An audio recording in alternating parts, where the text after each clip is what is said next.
tá doido que eu vou fazer propaganda de você. Salve, salve família, buenas tardes, good afternoon, boa tarde. Yes, olha, passando aqui pra deixar um salve, saber como vocês estão. Eu tô bem, sumi ontem, né, cara?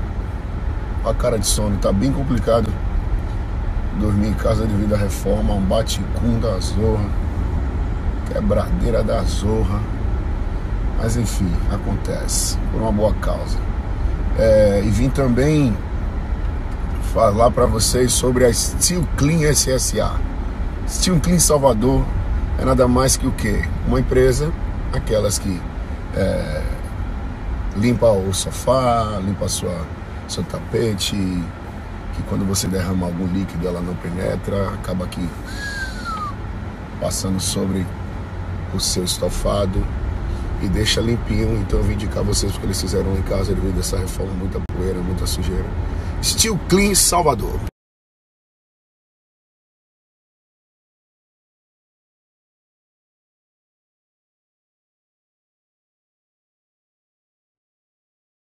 Aproveitar, já que eu não falei sobre, né, o meu último post no feed lá, sobre o nosso camarote, o camarote do GG. Caramba, que conquista, cara, quem diria? Mirante do Gigante, ali no edifício Oceania, o pico do carnaval, de frente ao farol, de frente ao mar, uma varanda incrível para você poder curtir com sua família. Vendas já estão disponíveis, então essa é a hora de você poder curtir o show do GG, assistir o trio do GG de um lugar privilegiado. Então, Mirante do Gigante, mais uma conquista, Salvador Produções. E hoje estamos com dois patrões aqui que vai pagar o almoço hoje. Marcelo Brito. Quem vai pagar é Marcelo Brito hoje.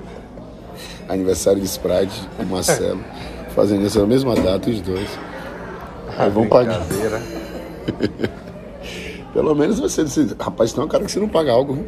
Isso é mentira, hein? Tem um tempo. Muita pensão. Chamou pra reunir, eu digo, pelo menos almoço eu não pago.